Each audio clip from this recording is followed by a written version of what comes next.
काज साधा वय भक्ती काज नाही लाज धरित ऐसी अशी शरण जावे शक्ती जीवेन वंचे भीष्मपण केला खरा धनुर्धरा रक्षेले तुका मने साक्ष हाती तो म्याचित्ती धरियेला ऐसी अशी शरण जावे शक्ती जीवेन वंचे विठ्ठल विठ्ठल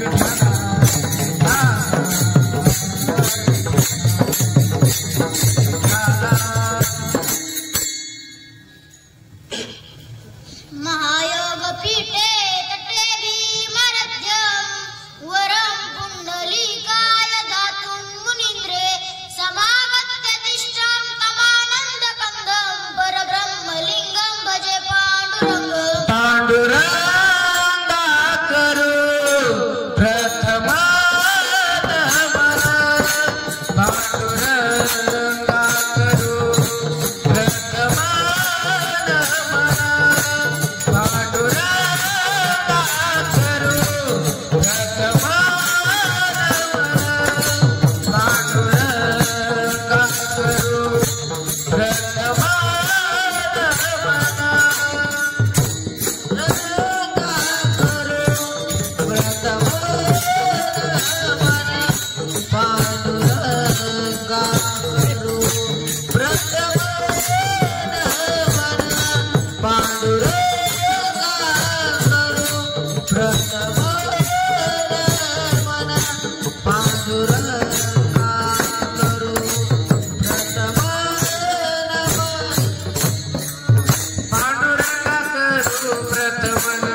सद्गुरुदास तुका ओम नमो ज्ञानेश्वरा करुणाकरा दयाळा तुमचा अनुग्रह लादोल पावन झालो चराचरे विठ्ठल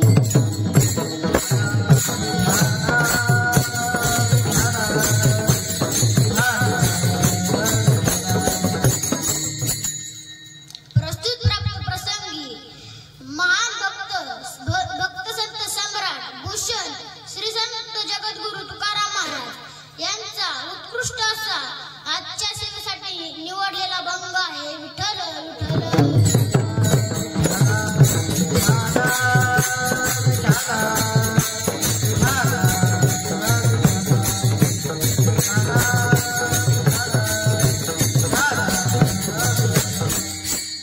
कीर्तनाला सुरुवात करण्यापूर्वी थोडासा परिहार देण्याचा तो म्हणजे आज आपल्या संस्थेमध्ये आदित्य महाराज खनके यांच्या अभिष्ट चिंतन सोहळ्यानिमित्त माझी ही कीर्तन रूपी सेवा माझे गुरुवर्य भागवत महाराज फुके आणि आता जितका सुंदर पक्वाज वाजवलं ते असे समीर महाराज इरणक आणि आता सुंदर गायन केले ते असे राम महाराज चिखले आणि त्यांना साथ करणारे आदित्य महाराज थोरवट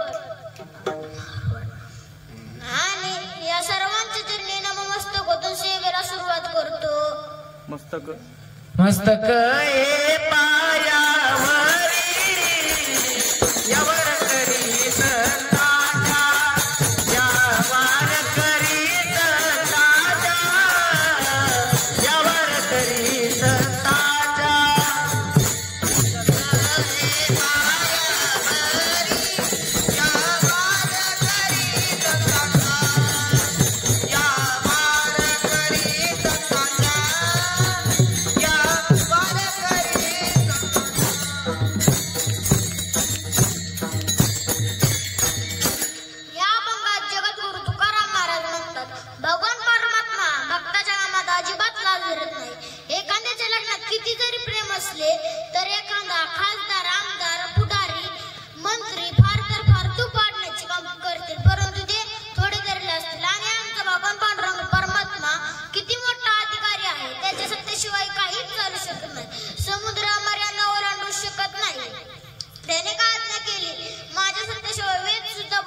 झाले हे शरीर कोणाची असते झाले हे शरीर कोणाची असते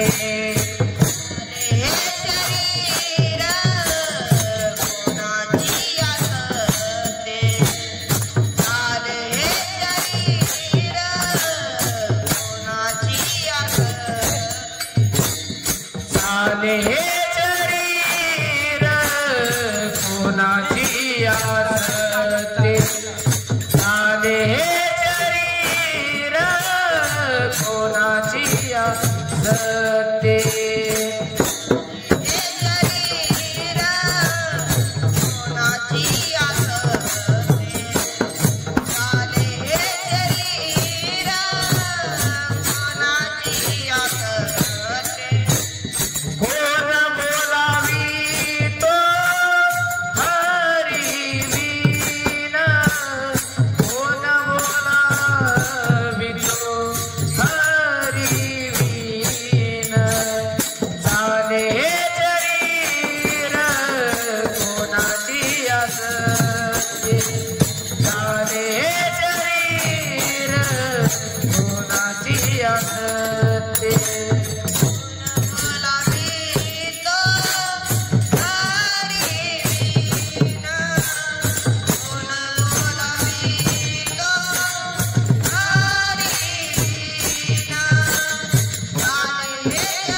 स्वतः भगवान गीते सांगतात गतिर्वादा प्रभू साक्षी निवास शरण स्थान बीजमय सर्व जग ब्रह्मांड सत्तेमध्ये आहे आणि असा असणार भगवान पांडुरंग परमात्मा स्वतः पांडवांच्या यज्ञामध्ये उष्टपात्रावळी उचलण्याचे काम करत होते भाविकाचे काज अंगी देव करी काढी धर्म घरी उच्चिष्टते तुकाराम महाराज म्हणतात भगवान परमात्म्याने पांडवांच्या यज्ञामध्ये उष्टपात्रावळी उचलले एवढेच नाही तर अर्जुनाची घोडाघोडी धुतली खरारा केली आणि घोडाघोडी धुतली अर्जुनाची घोडाघोडी धुतली अनंते भौती संकटे निवारिली आणि भक्तावर कुठल्याही प्रकारे संकट आले तरी तो निवारण करतो कर्णाने आधी दीक्षाबाण काढला आणि अर्जुनावर सोडला तेव्हा सर्वांना वाटले आता प्रलय काय करावे अर्जुन मात्र वाचत नाही तेव्हा भगवान परमात्म्याने अर्जुनाचा रथ जगाच्या जागेवर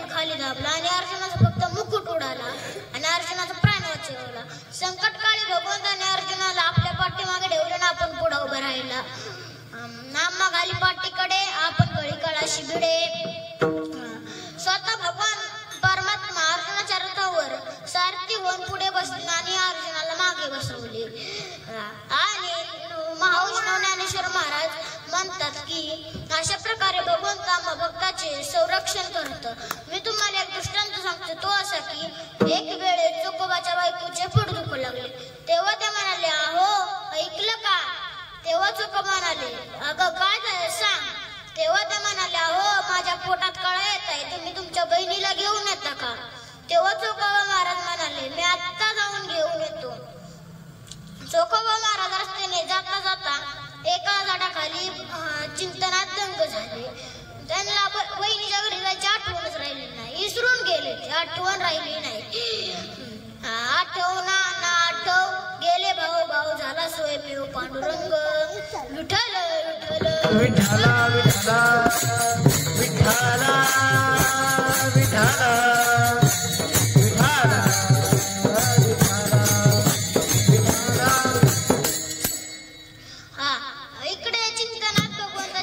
विसर पडला आणि चोकोबाच्या मंडळीला त्रास होऊ लागला आणि भगवान परमात्म्याला काळजी पडली अरे माझा भक्त तिकडे भजनात दंग झाला आणि त्याच्या मंडळीला त्रास होतोय आता आपल्यालाच गेले पाहिजे असे म्हणून भगवान परमात्म्याने चोकोबाच्या बहिणीचे रूप घेतले आणि 6 फाटकी तुटकी साडी घातली आणि चपलांना चिरगुडी गुंडाळून कपाळाला मोठा गोल कुंकवाचा टिळा लावला आणि भगवान परमात्मा म्हणतात, रुक्मिणी मी दिसते का चोकोबाची बहीण? तेव्हा तेच महाराज एका ठिकाणी सांगतात, चोखोबाची बहीण झाला शारंगरू, चोखोबाची बहीण झाला शारंगरू, माझी बहीण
देवच आले आणि भगवान परमात्म्याने बाळातून बाईची सर्व कामे केले. अंघोळ घालणे एवढे भाग्य त्या माऊलीचे होते, एवढे भाग्य त्या माऊलीचे होते. मुलाचे नाव कर्मवेळा ठेवले आणि ते घाणेरडे कपडे स्वतः भगवान परमात्म्याने चंद्रभागेत धुतले. म्हणून महाराज मगाच्या पहिल्या चरणात सांगतात, साधा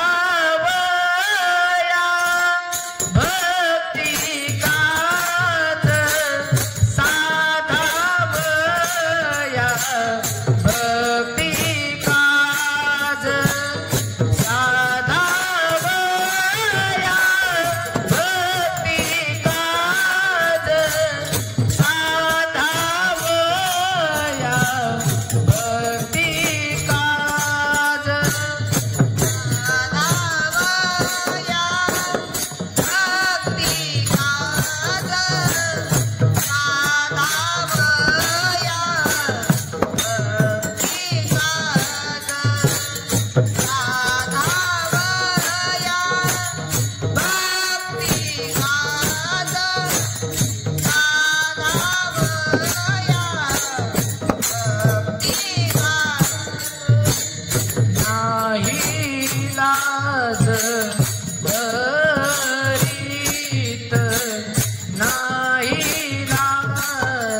भगवान पांडुरंग परमात्मा आहे त्याला शरण जा. ऐशी अशी शरण जा, कैसी अशी शरण जा, त्या भगवंताला शरण जा. तो भगवंत भक्ताच्या कामात अजिबात लाज धरत नाही. चोकोबाच्या मंडळीची बाळात करताना लाज धरली नाही. अर्जुनाची बायको होण्यास लाज धरली नाही. अर्जुनाची घोडाघोडी धुण्यास लाज धरली नाही. म्हणून महाराज बाबाच्या दुसऱ्या चरणात सांगतात, ऐसे याचे शरण जावे, ऐसे याचे शरण जावे, याचे शरण जावे, ऐसी याचे शरण जावे.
भगवान श्रीकृष्ण परमात्मा झोपलेले पाहून त्यांच्या उशापाशी जाऊन बसला.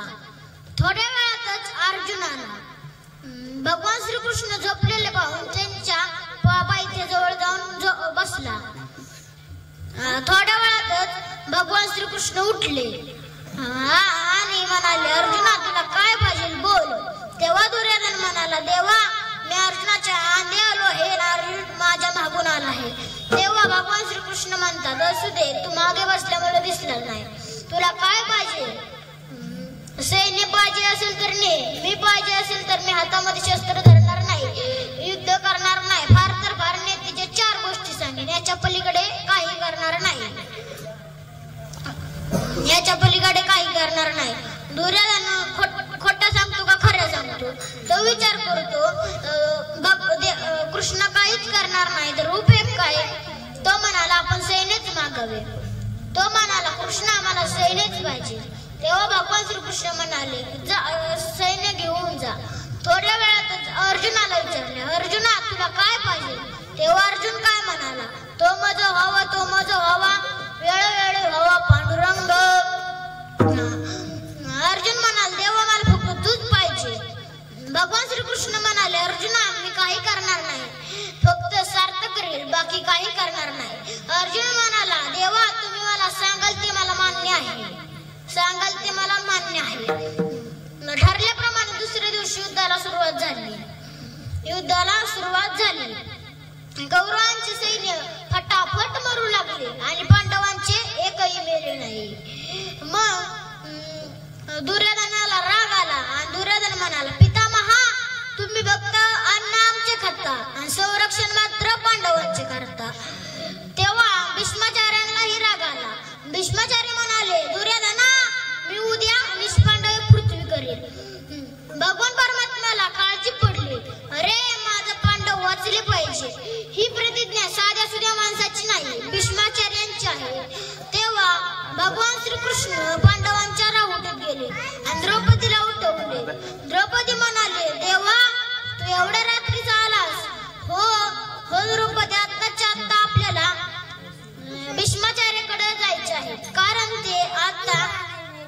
भगवंताच्या चिंतनाखाली आत्ताच्या आत्ता आपल्याला जायला पाहिजे. आता झोपून जमणार नाही. आणि भगवान श्रीकृष्ण म्हणाले, मी 2 गोष्टी सांगतो त्या तुम्ही ऐका. आपण गेल्यावर तुमच्या पायातली चपला माझ्याजवळ ठेवा आणि तुम्ही आत जाऊन संतांचे दर्शन घ्या. संतांचे दर्शन घ्या. आणि त्यांनी जर विचारले की तू एकटी कशी काय आलीस, त्यांना म्हणावं मी एकटी नाही, माझ्या बरोबर माझ्या जोडराख्या हुंजा नावाचा नोकर आहे. तेव्हा आणि भगवान परमात्मा म्हणाले, आणि बुद्धाची गोष्ट राहिली, संतांचे दर्शन घेताना बांगड्यांचा आवाज करा, कारण जगामध्ये 3 आवाज जिवंत येतो. पहिला म्हणजे बांगडीचा. बांगडी वाजली की माणूस लगेच जागा होतो. आणि दुसरा म्हणजे 1 रुपयाचा ठोकळा खाली पडला की माणूस लगेच सावध होतो. तिसरा म्हणजे कबशीचा आवाज ऐकताच कबशी वाजली की माणूस लगेच सावध होतो. असू दे, विनोदाचा भाग सोडून दे. विठ्ठल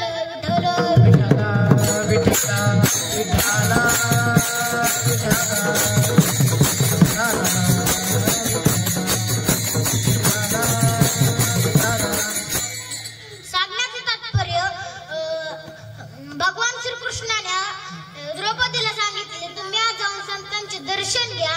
आणि भगवान परमात्मा द्रौपदीच्या चपल्यांबरोबर काय करत होते तेच महाराज एका ठिकाणी सांगतात.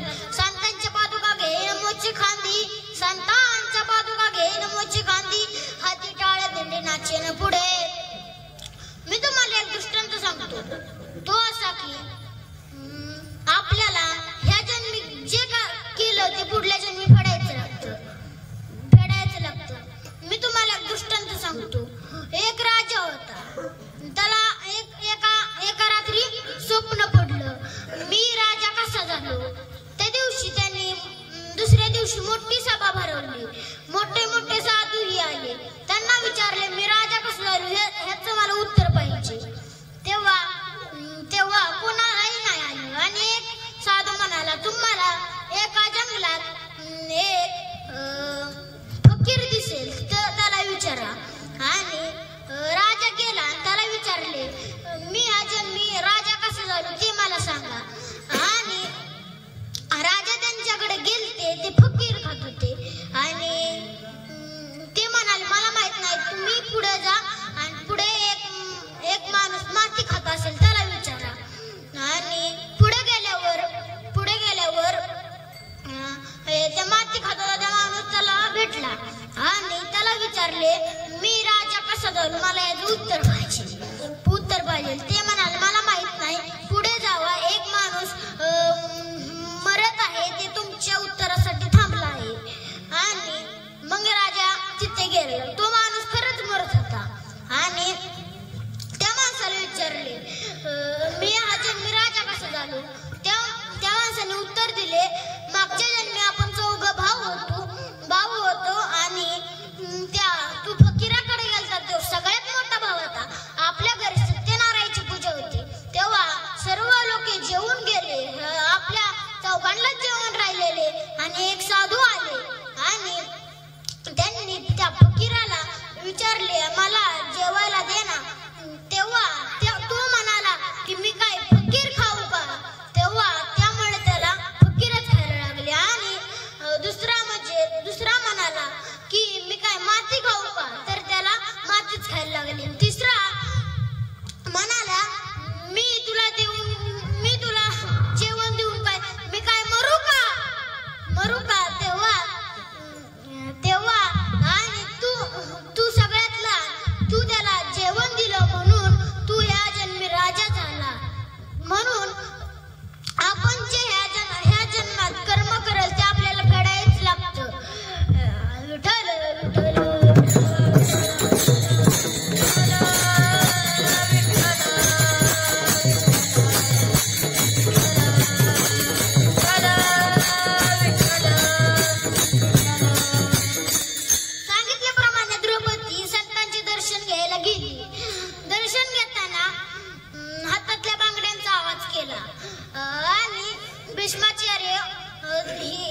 आले आणि ती म्हणाली, कोण आहे तू? तेव्हा द्रौपदी म्हणाले, पितामहा, मी द्रौपदी आहे. तेव्हा भीष्माचार्य म्हणाले, द्रौपदी, तू एवढ्या रात्री एकटी कशी काय आलीस? ती द्रौपदी म्हणते, मी एकटी नाही, माझ्या बरोबर माझा नोकर हुंजा नावाचा नोकर आहे. भीष्माचार्य म्हणाले, चल मला दाखव. आणि द्रौपदी पुढे आणि भीष्माचार्य मागे. आणि भगवान पांडुरंग परमात्मा शाल घेऊन बसले होते. आणि भीष्माचार्यांनी शाल जोरात सोडली तेव्हा भीष्माचार्यांच्या काखेतून द्रौपदीच्या चपला बाहेर पडल्या. विठ्ठल विठ्ठल विठ्ठल.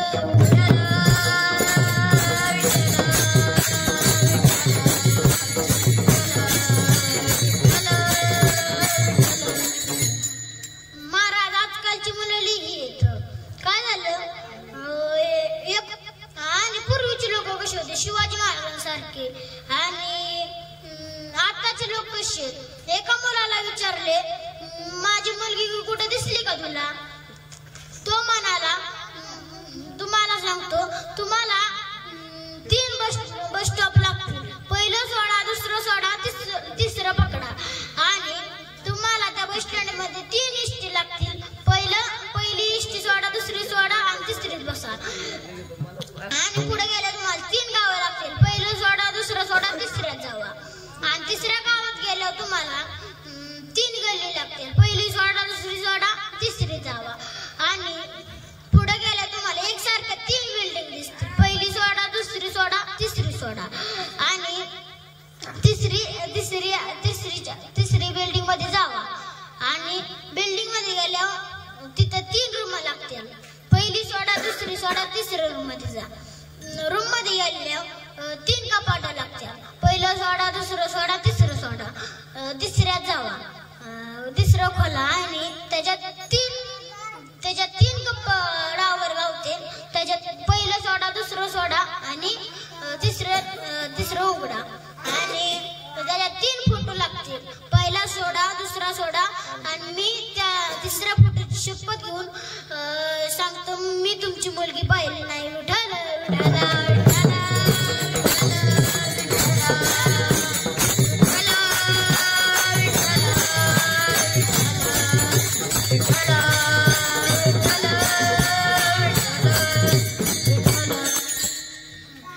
मी एका गावात कीर्तनाला गेलतो आणि एक मुलगा म्हणाला, चला महाराज चहा पिऊ.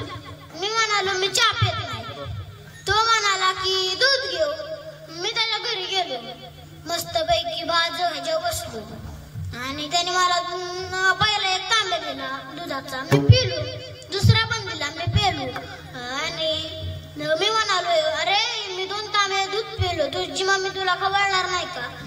तो म्हणाला, कशाला खवळेल, काल रात्री तर याच्यात उंदीर पडून मारलेला. आणि मला राग आला आणि मी तांब्या खाली आपटला. आणि पोरगं कसं म्हणतो, त्या महाराजांनी आपला संडास न्यायचा तांब्या आपटला. विठ्ठल विठ्ठल.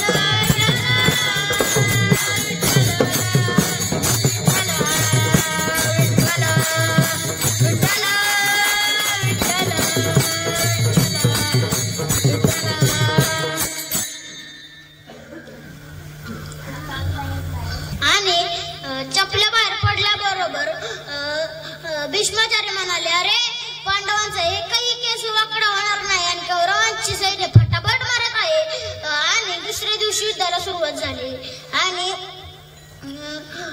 पांडवांची सैन्य फटाफट मारू लागली आणि कौरवांची एकही मेल नाही. आणि तेव्हा दुर्योधनाने रथ अर्जुनाकडे वळवला. तेव्हा भगवान परमात्म्याने हातामध्ये शस्त्र धरले. तेच महाराज अभंगाच्या 3ऱ्या चरणात सांगतात, भीष्म पण केला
संस्कार त्याच्या मुलावर पडले आणि त्या मुलाने बुधवारच्या बाजारात एक एसटी आणली आणि तो म्हणाला, ज्यांना ज्यांना बसायचं त्यांनी लवकर बसून घ्या, ज्यांना ज्यांना उतरायचे त्यांनी लवकर उतरून घ्या. असं करत करत तिसऱ्या वेळेस त्याच्या बापाने त्याला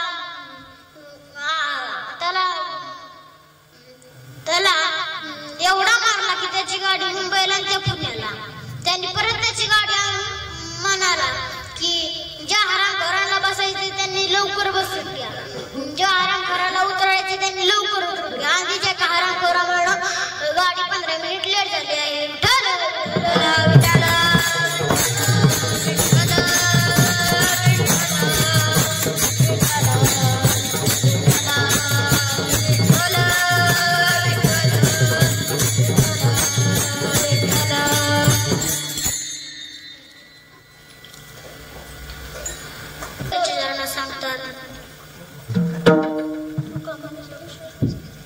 तुका म्हणे साक्ष हाते,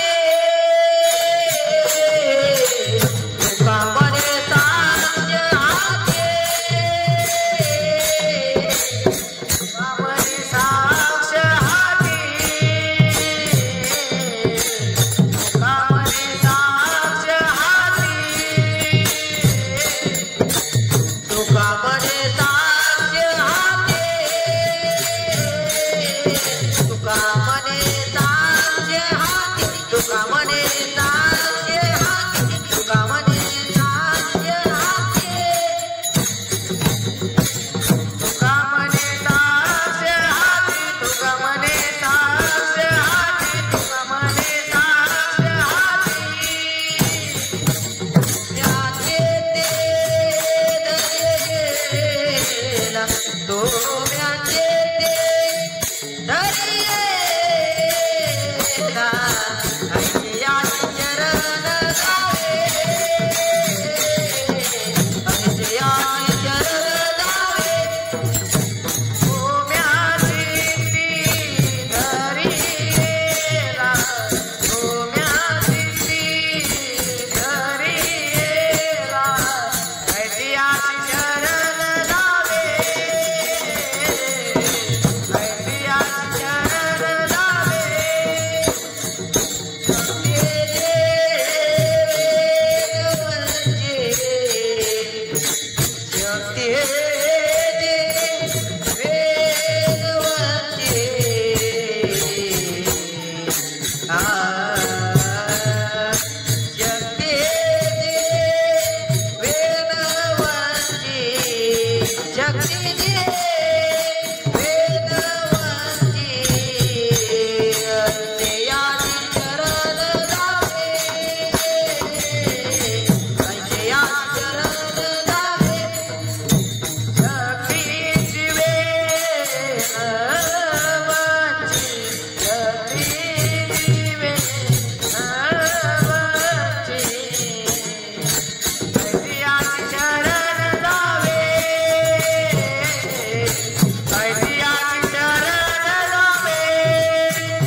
मी तुम्हाला एक दृष्टांत सांगतो. तो असा की एक उघडा धनगर रस्त्याने जात होता. तेव्हा त्याला तेव्हा तो एका राजाला दिसला आणि राजा म्हणाले, प्रधानजी त्या धनगराला आपली शाल जोडली. तेव्हा प्रधानजी म्हणाले, हो राज सरकार, आपल्या शाल जोडीचा धनगराला काय उपयोग होणार. तेव्हा राजा म्हणतो, सांगितले तेवढेच करा, सांगितलेले काम करावे सेवक आहे, तुम्हाला काम नाही. मी तुम्हाला अजून एक दृष्टांत सांगतो. तो असा की एका मुलाचे नवीन लग्न झाले आणि त्या सासू त्या सुनेला सारखीच म्हणायची, तुझ्या बापाने सगळे दिलं पण पाणी तापवायचं बंबच नाही दिला, तुझ्या बापाने सगळं दिलं पण पाणी तापवायचं बंबच नाही दिला. आणि काय झालं, नंतर त्या मुलीने त्याच्या बापावर फोन केला आणि ती काय म्हणते, हॅलो पप्पा, सासूबाई मला म्हणतात की तुझ्या बापाने सगळं दिलं पण आईला पाणी तापायचं बंबच नाही दिला. मग दुसऱ्या दिवशी लगेच बापान पाठवून दिला आणि त्या बाईचं नाव होतं हौसाबाई. हौस कसली आणि तिने काय केलं, पहाटे 4 वाजता उठली, विहिरीवरून पाणी आणि 3 लागते आणि ती काय करायची, ज्याच्यात लाकडं घालतात त्याच्यात पाणी ओतायची आणि पाणी टाकतात त्याच्यात लाकडं टाकायची. आता मला सांगा, तिला बंब भेटला पण कळाला का नाही. म्हणून महाराज म्हणतात देव कळाला पाहिजे. मिळाला तरी काही ना मिळतो पण कळत नाही. पशु पक्ष्यांना देव कळत नाही. आणि स्वर्गातले देव काय म्हणतात, स्वर्गीचे अमर इच्छिता स्वर्गीचे अमर इच्छिताती देवा, स्वर्गीचे अमर इच्छिताती देवा, जे अमर इच्छिताती देवा, स्वर्गीचे अमर इच्छिताती देवा, स्वर्गीचे अमर इच्छिताती देवा, स्वर्गीचे अमर इच्छिताती देवा, स्वर्गीचे अमर इच्छिताती देवा, स्वर्गीचे अमर इच्छिताती देवा. मृत्युलोकी भावा जन्म मृत्युलोकी भावा जन्म नारायण नामे हो जीवन मुक्त, नारायण नामे हो जीवन मुक्त, नारायण नामे हो जीवन मुक्त, नारायण नामे हो जीवन मुक्त. मृत्युलोकी भावा जन्म मृत्युलोकी भावा जन्म नारायण नामे हो जीवन मुक्त, नारायण नामे हो जीवन मुक्त, नारायण नामे हो जीवन मुक्त, नारायण नामे हो जीवन मुक्त.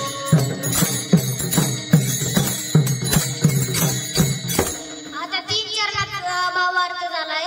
आता आपण विठोबा रखुमाईचे भजन करू.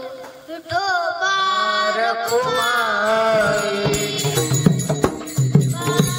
रखुमाई, रखुमाई विठोबा रखुमाई, विठोबा रखुमाई, विठोबा रखुमाई, विठोबा रखुमाई,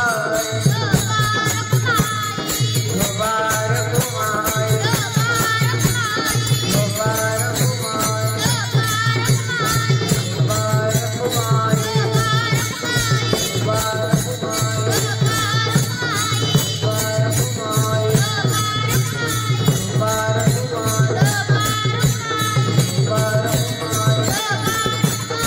विठोबा रखुमाई, विठोबा रखुमाई,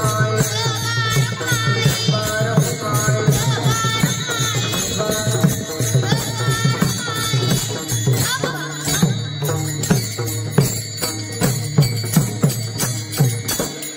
झालेली सेवा सर्वांच्या चरणी समर्पित करतो आणि सेवेला पूर्ण विराम देतो. ज्ञानेश्वर